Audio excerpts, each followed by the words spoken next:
High friends, আমি Shovan. Welcome to my YouTube channel. এখন আমি পারিয়া মুভি নিয়ে রিভিউ করবো, যেটা গতকাল আমি নন্দনে দেখে এলাম। সন্ধ্যে 6টার সময় শো ছিল, শো হাউসফুল ছিল।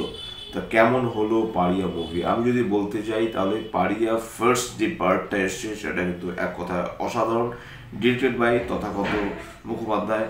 লিড কাস্ট রয়েছে আমাদের সবার প্রিয় বিক্রম চ্যাটার্জি, অঙ্গনা রায়, শ্রীলেখা মিত্র, অম্বরীশ ভট্টাচার্য, সৌম্য মুখার্জি, দেবাশিস রয়, লোকনাথ দে সহ আরও অনেকে। তা কেমন হলো? তো এখানে এই মুভিটার রিলিজ ডেট ছিল 9 ফেব্রুয়ারি 2024। আমার বিশেষ কিছু কারণের জন্য আমার ওই সময় মুভিটা দেখানো হয়নি। আমি অনেক পরে গিয়ে মুভিটা দেখেছি, কিন্তু কোথাও গিয়ে মনে হলো যে বাংলা ছবিতে এর আগে হয়তো এরকম কাজ কখনো হয়নি। যেরকম এখানে ব্রুটালিটি দেখানো হয়েছে, তার সাথে যেরকম ডায়লগ ডেলিভারি, যেরকম ডায়লগ লেখা হয়েছে, যেরকম স্ক্রিন প্লে লেখা হয়েছে, যেরকম স্টোরি, তার সাথে যেভাবে প্রত্যেকটা ক্যারেক্টারকে এত যত্ন নিয়ে মুভিটা কি করা হয়েছে, সেটা কিন্তু এক কথায় অসাধারণ। আমার কিন্তু দুর্দান্ত লেগেছে। এবং সবথেকে বড় ব্যাপার, এই একটা জিনিস যেটা আমি দেখলাম, এই মুভিটা যখন ইন্টারমেশন যখন আসছে, তখন কিন্তু মুভির নামটা দেখানো হচ্ছে, সেই জায়গাটায় নামটা দেখানো হলো, ইন্টারমেশন শেষ হয়ে গেল। এবং এই মুভির সব থেকে আমি বড় বৈশিষ্ট্য বলবো, শুধু এটা কিন্তু অ্যাজ এ অ্যাকশন বা থ্রিলার জনরা হিসেবে কিন্তু এই মুভিটাকে বলবো না। এর সাথে যেভাবে কমিক টাইমিংগুলো ঢোকানো হয়েছে, কমিক রিলিফ যেরকম হচ্ছে, এক কথায় অসাধারণ।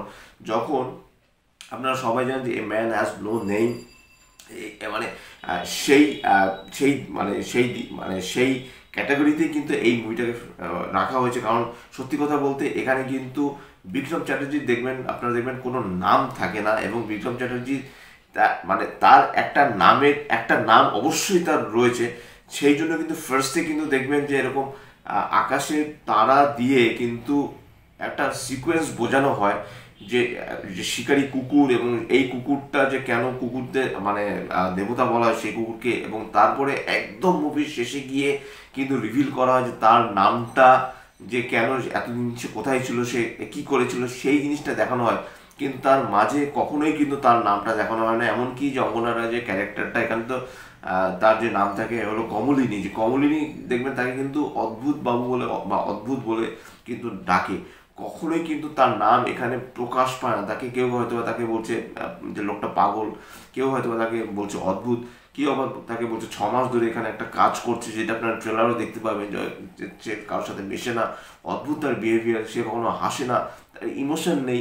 কিন্তু এখানে কিন্তু বিক্রম চ্যাটার্জির কিন্তু একটা পাস্ট রয়েছে। আপনারা যদি খেয়াল করে দেখেন যে তার কিন্তু একটা পাস্ট রয়েছে, সেই জন্য কিন্তু সে নিজেকে রীতিমতো কিন্তু টর্চার করে। ইচ অ্যান্ড এভরিডে দেখবেন সে কিন্তু টর্চার করে, এবং গলায় একটা এরকম গামছার মতো জড়িয়ে জানলার সাথে বেঁধে কিন্তু সে কিন্তু একটা নিজেকে নিজে সে টর্চার করে।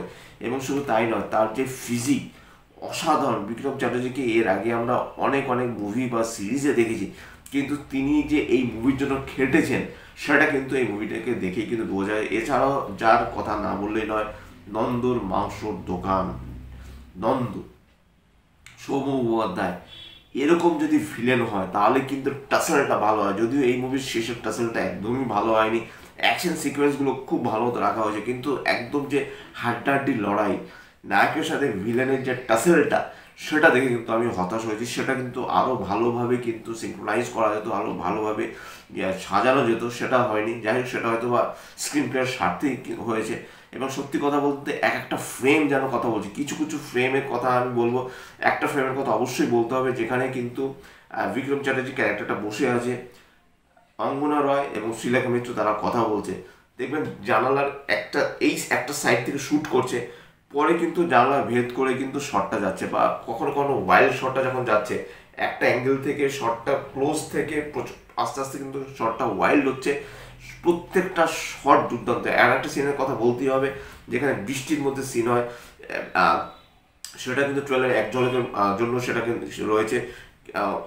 একদিকে কিছু লোকজন, মানে কিছু ভিলেনের লোকজন দাঁড়িয়ে আছে, অপর সাইডে দাঁড়িয়ে আছে, বৃষ্টি পড়ছে, সে মাঝখানে একা হাতে একটা থান ইট, সেই ইটটাকে দিয়ে যেভাবে অ্যাকশন সিকোয়েন্সেস করা হয়েছে সেটা ভালো। ক্লিপের একটা সিন রয়েছে, যেটা কিন্তু সেটাও কিন্তু মুভির একদম প্রায় শেষের দিকে একটা ক্লিপ ব্যবহার করে সেখানে যেভাবে অ্যাকশন সিকোয়েন্সেসগুলো করা হয়েছে বেশ ভালো। আমি যখন পাবলিক রিয়াকশন নিচ্ছিলাম, তখন আমি দু একজনের মুখে শুনেছিলাম সিনেমাটা খুব খুব ভালো, কিন্তু টু মাচ ব্রুটালিটি দেখানো হয়েছে। সেটা কিন্তু অবশ্যই স্ক্রিনে স্ক্রিন প্লের স্বার্থে। তাই এখানে স্টোরির কথা কিন্তু আমি এখনো বলিনি, স্টোরির কথা আমি এখন বলবো। কারণ এই যে শান্তিদেবীর হোটেল, সেখানে ছোট্ট একটা পাপ্পি রয়েছে, সেই পাপ্পিকে কিন্তু এই যে বিক্রম চ্যাটার্জির যে ক্যারেক্টারটা, সে তাকে খুঁজে পায় না, এবং খুঁজে না পাওয়ার জন্য তারপর যে সে হন্যে হয়ে ঘুরে বেড়ায়। এবং শুধু তাই নয়, একদম শেষে গিয়ে কিন্তু বোঝাই যাচ্ছে যে এই সিরিজের যে পার্ট 2টা আসবে, সেটা কিন্তু একদম একদম মানে সরি, এই মুভির যে পার্ট 2টা আসবে সেটা কিন্তু একদম পার্ট 1-এর একদম শেষে গিয়ে কিন্তু সেটা কিন্তু বোঝাই যাচ্ছে যে পার্ট 2টা আসবে। কারণ সেখানে কিন্তু বিক্রম চ্যাটার্জি একটা জায়গা থেকে আর একটা জায়গায় সে যাচ্ছে, এবং আর একটা যে তার মিশন স্টার্ট হচ্ছে সেটাও কিন্তু বোঝা যাচ্ছে। সে বাইকটা যখন বার করছে, দুর্দান্ত তার বাইক চালানোর স্টাইল, এবং বাইকে সে কী কী জিনিসপত্র নিয়ে যাচ্ছে। অঙ্গনায় ছোট্ট সময়ের জন্য, ছোট্ট সময় বলবো না, যতটুকু সময় স্ক্রিনে এসছে রীতিমতো কিন্তু তিনি ফাটিয়ে কাজ করছে। সিলেক মিত্রের কাজ বেশ ভালো, লোকনাথ দে তাকে যতটুকু সময় দেখানো হয়েছে বেশ ভালো, এবং যার কথা না বললে না সে হলো Ambarish Bhattacharya. As a comedian হিসেবে কিন্তু তাকে আমরা সবসময় দেখে এসেছি, কিন্তু এখানে সে মিস্টার শর্মা, সে একজন লয়ার, কিন্তু তার আড়ালে সে যে কাজগুলো করে সেই জিনিসগুলো দারুণ। ভাগার কাণ্ডে 2018 সালে যে একটা ভাগার কাণ্ডের কে নিয়ে যে তোলপাড় হয়েছিল, সেটার উপর কিন্তু বেস করে এই মুভির কিন্তু বেশ কিছু অংশ রয়েছে, কিন্তু কখনোই কিন্তু সেই জিনিসটাকে হাইলাইট করা হয়নি।